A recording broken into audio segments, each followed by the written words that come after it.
안녕하세요, 여러분. 네, 제가 잠깐 기도하고 그리고 말씀 증거하는 시간 갖겠습니다. 하나님 아버지 감사합니다. 오늘도 주님께 바로 당신께 예배드릴 수 있도록 하나님 이렇게 이 시간을 허락해 주심을 감사드립니다. 하나님 말씀을 증거할 때 하나님 저는 온전히 가려주시고 이 말씀의 주인 되신 이 말씀의 창조자이신 말씀 되신 하나님께서 온전히 임하여 주셔서 말씀이 각 사람들 마음 가운데 말씀될 수 있도록 하나님 인도하여 주시기를 원합니다. 하나님 때가 악하지만 때가 악한 만큼 또 하나님의 놀라운 능력과 놀라운 지혜와 하나님께서 우리를 위해서 행하실 그 많은 선한 일들이 더 놀랍도록 풀어지게 될 줄은 믿습니다. 그렇게 반드시 될 것입니다. 하나님 항상 우리에게 십자가의 길을 걸어가면서 우리 안에 부활의 소망을 항상 주심을 감사드립니다. 하나님 우리가 복음으로 살고 복음으로 죽습니다. 하나님 우리의 삶 가운데 온전히 임하여 주시고 하나님 우리의 삶의 사공이 되어 주셔서 하나님 모든 것 가운데 모든 큰 풍랑 가운데서도 평강을 누릴 수 있도록 평강의 왕 되신 그분께서 하나님 주장하여 주시기를 원합니다. 감사하며 예수님의 이름으로 기도했습니다.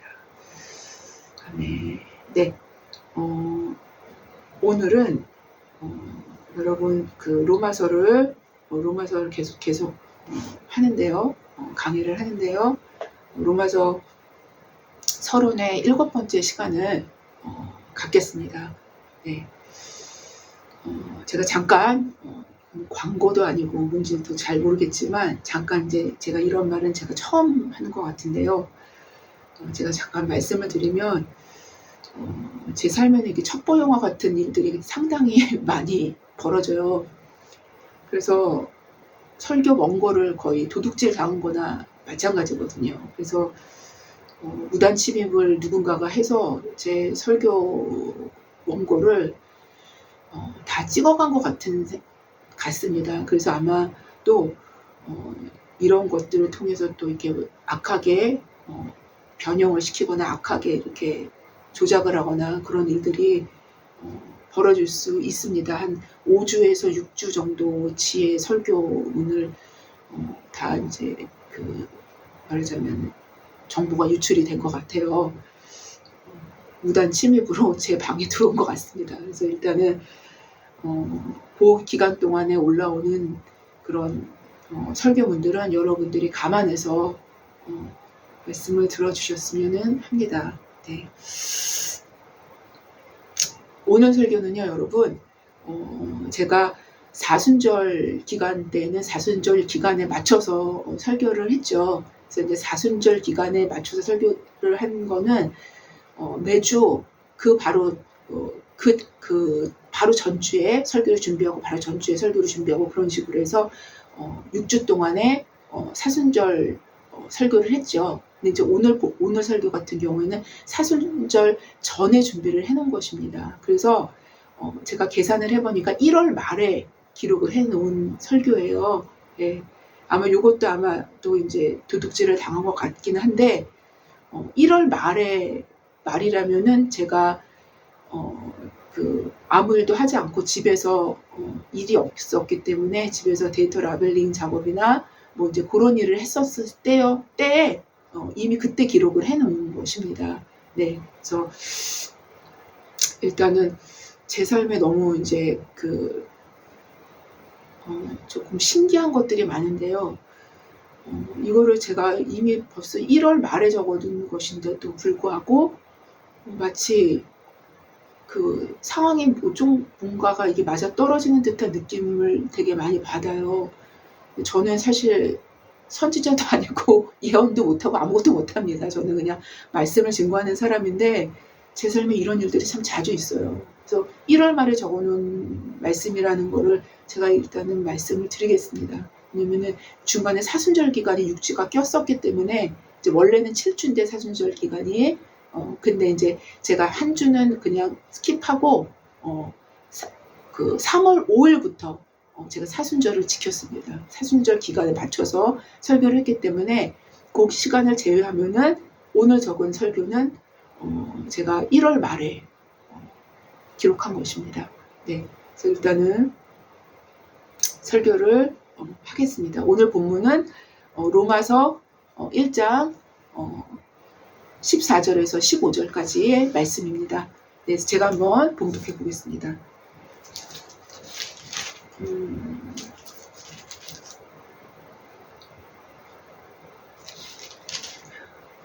네, 1장 14절입니다. 네. 헬라인이나 야만인이나 지혜 있는 자나 어리석은 자에게 다 내가 빚진 자라. 그러므로 나는 할 수 있는 대로 로마에 있는 너희에게도 복음 전하기를 원하노라. 네, 이 말씀의 본문으로 말씀을 증거할까 합니다. 두 사람이 큰 강가에 보트를 띄워놓고 보트 안에서 술을 마시면서 아주 즐거운 시간을 보내고 있었습니다. 강줄기를 따라 즐기는 동안에 강가에서 그들의 보트를 발견하고 멀찌감치 이제 쳐다보는 사람들이 있을 거 아닙니까? 그래서 멀찍이 바라보는 사람 중에서 보트의 방향을 빨리 되돌리라고 막 소리치는 사람들이 있었어요. 네, 그들의 위험을 감지했기 때문입니다. 네. 그러나 그들은 그의 경고를 귀담아 듣지 않았습니다. 좀 더 나아갔을 때 또 어떤 사람이 강둑에서 그 두 사람의 보트를 발견을 하고 또 한 사람이 그를 향해서 경고를 했습니다. 빨리 보트를 되돌리라고. 그러자 오히려 그들은 병을 들어서 막 던지면서 그들에게 거기까지 가서 마치지는 못했겠지만 강가에 떨어졌겠지만 강물에 오히려 그들은 병을 들어 던지며 그 경고자의 말이 자신들에게 주어진 즐거운 시간들을 방해라도 하는 듯한 표정과 말투로 병을 던지기 시작했습니다. 그들의 경고를 믿지 않았을 뿐만 아니라 그 경고가 자신들에게 피해를 준 사실을 지금 너는 그렇게 경고를 했지만 우리한테 엄청난 피해를 주고 있어 라는 사실을 표명이라도 하듯이 그렇게 병을 던진 것입니다. 그러나 마침내 그 두 사람들 중 한 사람이 무엇을 듣게 됩니까? 급류 소리가 들려오는 것을 듣게 됩니다. 그들이 탄 보트는 큰 강가, 나야가라 그 강줄기를 타고 내려오는 그 강가였어요. 근데 거의 끝에쯤 갔을 때 급류의 소리를 들은 것입니다. 보트는 평온하게 흐르는 강물을 따라 아주 유유자적하게 내려왔지만 아름다운 광경들을 보면서 아주 유유자적하게 내려왔지만 그래서 그들 중 어느 누구도 전혀 감지를 못한 거예요. 위험을. 근데 한 사람은 이렇게 얘기하기 시작합니다. 급류 소리가 들려요. 이상하다. 급류 소리가 들려요. 라고 그들 중 한 사람이 소리치기 시작한 것입니다. 그러나 그들은 이미 술을 너무 많이 마셔서 반 정도 취해 있는 상태였죠. 그들이 노를 잡아 당겼지만 이미 너무 늦었던 것입니다. 급류를 거슬러서 당길 수가 없었던 것입니다. 물살의 힘은 가공할 만한 힘으로 제압할 수가 없게 된 것이죠. 결국 몇 분 이내에 두 사람은 나야가라의 급류 속으로 사라져 버렸습니다. 평온하게 흐르는 강물의 아름다움을 만끽하다 보면 인간은 자신들 앞에 놓인 평온한 강물로 인해서 그 평온함으로 속아 넘어가게 됩니다. 이 강물에 급류가 기다리고 있음을 누구도 상상할 수 없게 된다는 소리죠. 그 평온했던 강물이 가공할 만한 물살로 휘감아서 천길 낭떠러지로 떨어질 것을 누가 상상이나 할 수 있었겠습니까? 아주 잔잔하고 평안하게 그 강물이 유지가 되고 있는데, 인간의 위험을 인식할 수 있는 범위는, 인간이 위험을 인식할 수 있는 범위는 굉장히 제한적입니다. 그리고 인식이 되어진 후에는 그 위험의 물살을 막을 길이 없다라는 것이죠.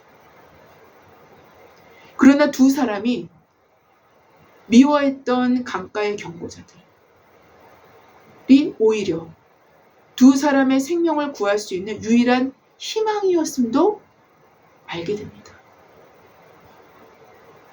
두 경고자들은 미움을 당했으나 사실상 보트를 탄 두 사람에게는 가장 선한 일을 한 것입니다. 정확히 이러한 두 경고자들이 한 일이 구약의 선지자들이 한 일이었어요. 즉 두 경고자들이 한 일이 바로 우리가 설명한다면 선지자적인 사명이라고 표현될 수 있는 부분입니다. 이런 거는 제사장적인 사명이라고 얘기 안 하고 선지자적인 사명이라고 얘기를 합니다, 보통. 그래서 두 사람 중 한 사람이 이들에게 병을 던진 것과 같이 이스라엘 백성들은 역사적으로 선지자들에게 병을 들어 던지기를 반복해 온 것입니다. 그것이 이스라엘 역사입니다. 그런데 여러분, 이러한 선지자의 사명 중에 독특한 내용을 담고 있는 성경 본문이 있어요. 바로 에스겔서 본문입니다. 바로 에스겔 선지자가 하나님으로부터 받은 파수꾼 사명, 파수꾼의 사명에 대해서 에스겔서는 기록을 하고 있는데요. 에스겔서 3장과 33장에 두 번에 걸쳐 나옵니다. 원래 파수꾼은 한 성을 두르고 있는 성벽의 한쪽 끝에서, 근데 성벽 중에서 가장 높은 성벽이죠. 가장 높은 성벽의 한쪽 끝에서 적의 침입에 대한 위험을 먼저 발견해서 알리는 사명을 받은 사람이 바로 파수꾼이에요. 적의 침입이 감지가 되면 나팔을 불어서 빠르게 위험을 경고하고 알리는 일을 함으로써 한 성을 지키게 하는 바로 그런 역할을 하는 것이 파수꾼입니다. 그래서 가장 민감하게 깨어 있어야만 하는 사람이 파수꾼이죠. 그런데 하나님은 바로 에스겔 선지자에게 이렇게 말씀하십니다. 에스겔 3장 17절부터 19절에 이렇게 기록되어 있어요. 인자야, 내가 너를 이스라엘 족속의 파수꾼으로 세웠으니 너는 내 입의 말을 듣고 나를 대신하여 그들을 깨우치라.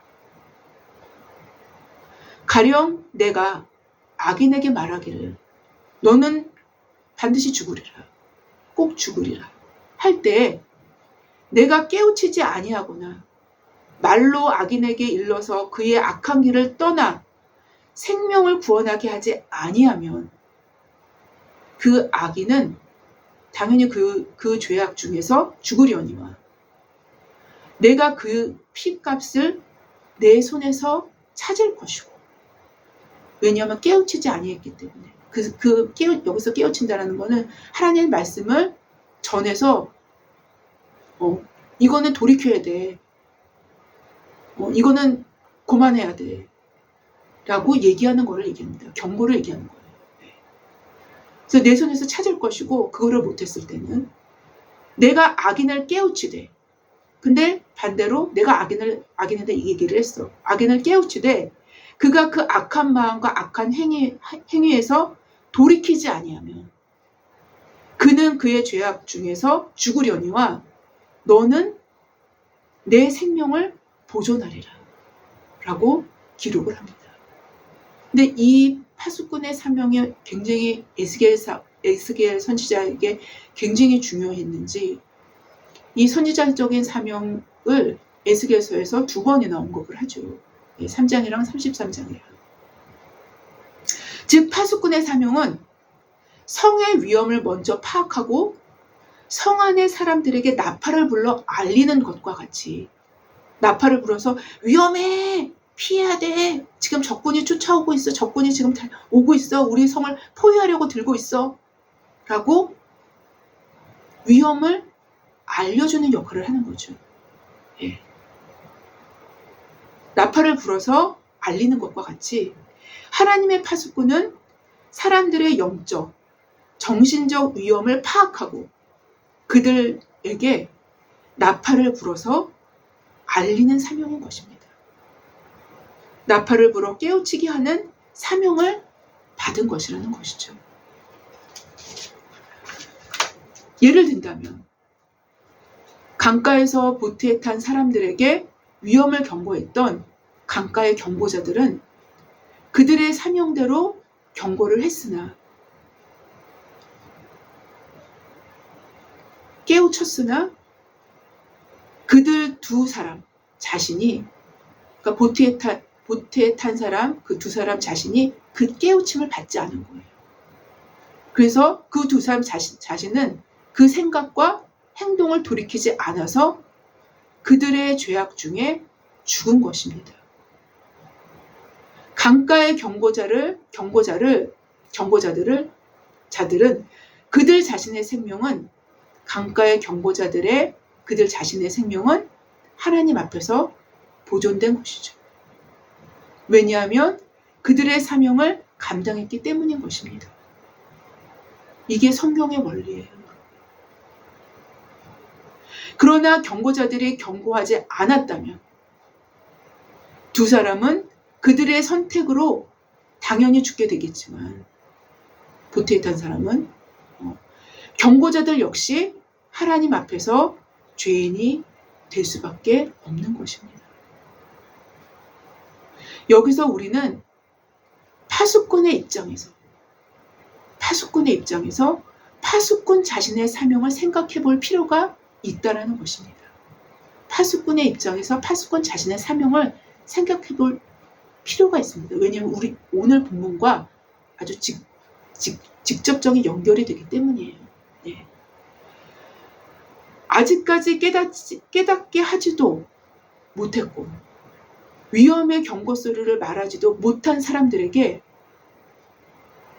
파수꾼은 어떤 마음의 심령의 상태를 갖고 있게 되겠습니까? 파수꾼의 책임과 의무, 즉 하나님께로부터 부여받은 책임과 의무를 아직까지는 다하지 못한 상태, 즉 마땅히 해주어야 했을 것을 못해준 마음과 심령에 빚진 자의 상태라는 것은 충분히 우리가 예측할 수 있다는 것이죠.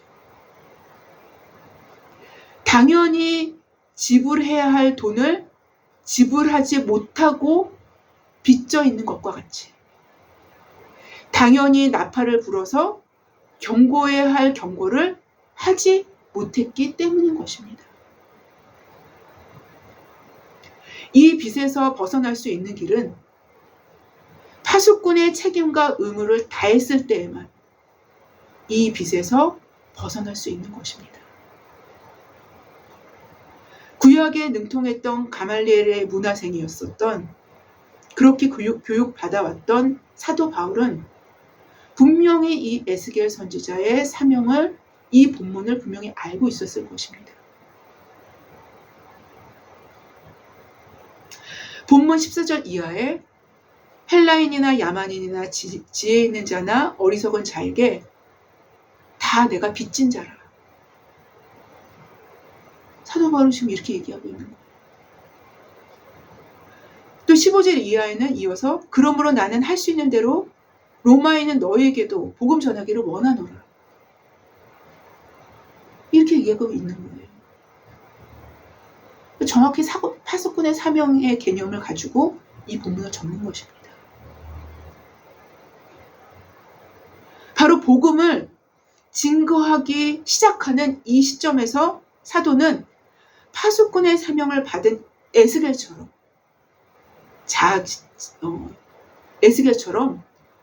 자기 자신의 상태, 그 심령의 상태들은 빚진 자의 상태로 규명하고 있는 것입니다. 이렇게 사도의 빚진 자의 심령이 자신이 받은 파수꾼의 사명에 있음을 확인할 수 있는 곳이 이 본문만 있는 게 아니에요. 다른 본문에도 또 나옵니다. 고린도전서 9장 16절 이하에 사도는 이렇게 밝힙니다. 내가 복음을 전할지라도 자랑할 것이 없음은 내가 부득불 할 일임이라. 만일 복음을 전하지 아니하면 내게 화가 있을 것이로다. 라고 기록하고 있기 때문이에요. 이 말의 의미는 정확히 에스겔서에서 온 것입니다. 왜냐하면 하나님께서 자신의 사명을 감당하지 못하는 파수꾼에게 화를 선포하고 계시기 때문이에요. 바로 이것이 사도의 의식 속에 내재되어 있는 복음의 파수꾼의 사명인 거예요. 빚진 자라는 자기 인식은 반드시 하늘로부터 임하는 사명, 천명이라고 하죠. 사명으로부터 오게 됩니다. 어느 누구에게도 빚을 지고 있는 일이 없음에도 하나님의 입의 말씀을 듣고 하나님을 대신하여 깨우치게 해야 할 빚을 지고 살아간다는 거예요. 이 빚은 과학적으로 입증될 수도 없어요. 이 빚은 과학적으로 설명되어질 수도 사실상은 없습니다. 없어요. 그럼에도 빚진 자로 부르심을 받은 자들은 그 빚진 자로 부르신 자, 그 빚진 자로 부르신 자가 짊어지게 해주신 그 빚의 무게를 마음의 현실로 실제로 느낍니다.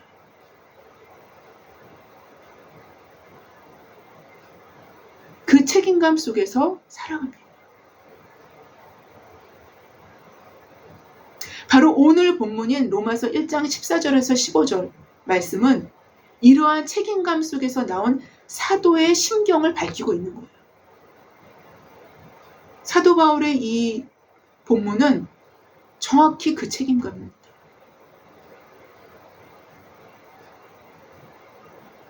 본문을 살펴보면 헬라인이나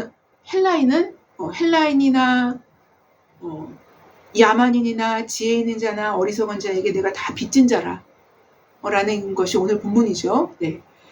헬라인은 문화인, 즉 문명인을 대표하는 대명사나 마찬가지로 쓰이는 것이에요. 이 본문에서는. 네.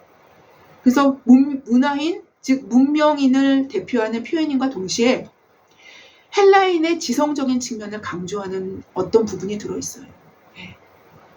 그런 표현이라고 말씀드릴 수 있습니다. 그래서 바로 이러한 지혜롭고 지성적인 사람들에게도 나는 빚을 졌다.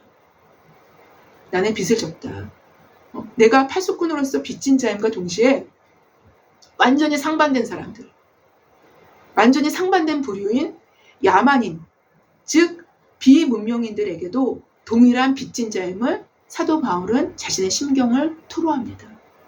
네. 그렇게 말을 전달하고 있는 것입니다. 특별히 이 본문에서 야만인은 헬라 문명의 지배권 그권 안에 들어가 있지 않은 다른 문명을 다 야만인이라고 이 당시 이 헬라인들은 생각을 했습니다. 네. 그렇기 때문에 이 당시의 표현으로서는 헬라 문명 제외된 모든 다른 문명의 사람들도 얘기하는 거라고 말씀드릴 수 있어요. 네. 여하튼 모든 사람들에게 자기가 다 빚진 자라는 것입니다. 또한 이어서 사도는 그렇게 해서 사도는 약간 표현을 좀 조금 달리해서 동일한 말을 반복해서 얘기를 하죠. 네. 그래서 지혜 있는 자나 어리석은 자에게도 자신이 빚진 자임을 말씀하고 계신 것입니다. 거의 동일한 말이나 마찬가지입니다. 네. 그래서 로마에 있는 너희에게도 내가 그렇기 때문에 빚진 자다 라고 말씀하고 있는 것입니다. 그러나 이 빚은 하나님께 파수꾼으로 세움을 받은 자들에게는 하나님께 파수꾼으로 세움을 받은 자들에게는 빚의 가품이 되어질 수 있으나 그러니까 사도 바울 입장에서는 빚의 가품이 되어질 수 있으나 사람들의 입장에서는 그냥 일반 사람들의 입장에서는 방해꾼으로 혹은 듣기 싫은 불편한 말로 심기를 건드리는 사람으로 인식되어질 수도 있다는 것입니다. 그래서 보트 안에 두 사람처럼 경고자를 향해서 병을 집어던지는 일들이 실제 역사 가운데 비질비질하게 일어났었던 것이죠. 따라서 빚을 갚는다 라는 것은 역사의 현실적 상황 가운데서는 파수꾼의 생명을 담보로 하는 일들이 되어져 왔던 것입니다. 사실상 파수꾼에게 빚의 무게를 현실적으로 느끼고 알게 하시는, 또 그것을 애초부터 부여해 주신 분은 하나님이십니다. 그렇다면 왜 하나님께서 이런 일을 하실까요? 왜 하나님은 파수꾼의 생명을 담보로 해서 무거운 빚의 무게를 파수꾼 자신이 느낄 수밖에 없게 하실까요? 왜 하나님은 이런 일을 하실까요? 그 빚의 무게는 영혼들에 대한 파수꾼 자신의 사랑을 담은 것이 아닙니다. 그 빚의 무게는 영혼들에 대한 하나님 아버지의 사랑을 담은 것이라고 표현하는 것이 정확히 맞습니다. 여러분, 이게 정확히 맞아요. 구약을 이렇게 요약할 수도 있는 거예요. 구약 전체를. 구약뿐만 아니라 구약을 베이스를 깔고 있는 신약조차도 그렇게 말할 수 있는 거예요. 하나님 아버지의 사랑입니다. 급류에 휘말려 들어가지 않게 하시기 위해, 천길 낭떠러지에 떨어지지 않게 하시기 위한 하나님 아버지의 사랑입니다.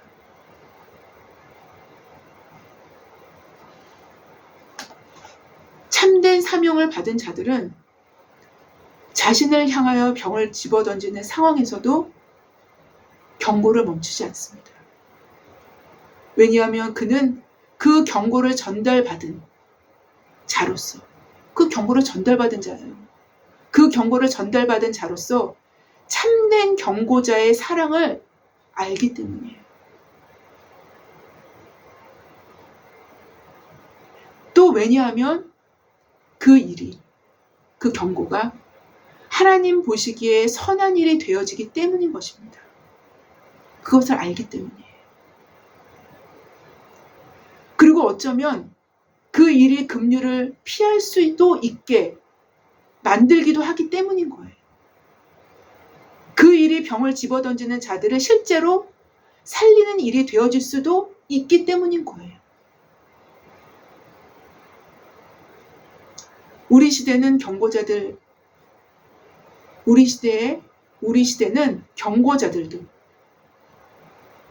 그리고 빚진 자들도 아주 희귀한 시대를 살아가고 있습니다. 이런 거 안 해요. 왜냐? 너무 피해가 막심하기 때문에. 왜냐?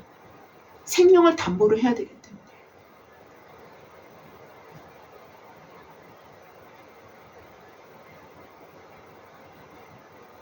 강가의 경고자들이 하나둘씩 사라지면 보트에 탄 사람들의 기분을 상하게 하는 일도, 방해꾼이라는 인식도 사라지게 되겠지만,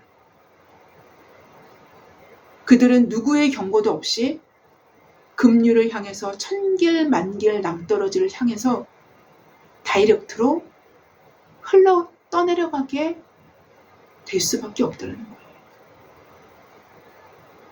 우리 시대가 회복되기 위해서는 자신의 생명과 결탁된 파수꾼의 마음, 즉 빚진 자의 마음을 갖고 있는 자들이 일어나서, 우후죽순처럼 일어나서 책임 있는 복음이 증거되어야 될 때인 것입니다.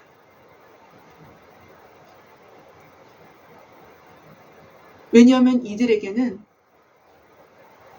즉 빚진 자의 마음을 갖고 있는 자들에게는 이 세상 영광도, 돈도, 명예도 모두 아침 안개와 같이 사라질 것임을 그들은 당연히 알아요. 왜요? 그거를 부여해 주신 분이 그것까지 알게 하셔요. 그래서 또한 그 일을 할 수 있는 거구나 마찬가지죠. 아무쪼록 주님의 긍휼하심이 이 땅 가운데서 뚜렷이 드러날 수 있도록, 이 땅을 위하여 성을 쌓으며 성 무너진 데를 막아서서 나로 하여금 멸하지 못하게 할 사람, 곧 그들을 하나님께서 우리 가운데서 찾으실 때 우리 모두가 찾아진 바 되는 바로 그 존재가 되기를 원합니다.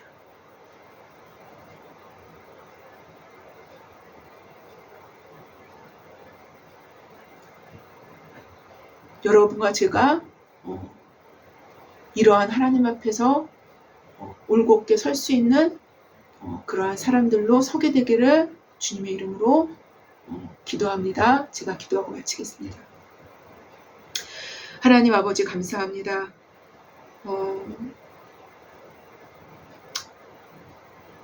아버지, 사도 바울이 얼마나 많은 어려움과 고난과 핍박과 연단을 받았습니까? 하나님, 그분의 심령 가운데는 이렇게 파수꾼의 사명에 대한 깊은 각인이 있습니다. 하나님, 그 각인 가운데 하나님 또한 신약의 대부분의 글들을 또 그분이 적었지만, 하나님, 우리 시대에 다시 한번 새로운 개혁이 일어나기 위해서는, 또 새로운 것들이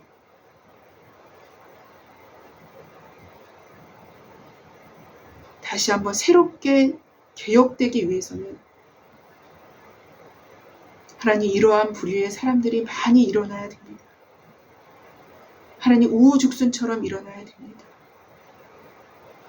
하나님, 그래야 이 땅에 살 수 있습니다. 하나님, 그래야 이 땅에 살 수 있습니다. 아버지, 강력한 개혁 후에 큰 부흥이 일어날 수 있도록 하나님, 이 땅의 교회와 하나님, 이 땅을 축복하여 주시옵소서. 하나님, 강력한 개혁 이후에 큰 부흥이 올 수 있도록 하나님, 그 문을 열어주시옵소서. 하나님 그 문을 열어주시옵소서. 하나님 대한민국에 그 문을 열어주시옵소서. 감사하며 예수님의 이름으로 기도했습니다. 아멘. 네, 감사합니다.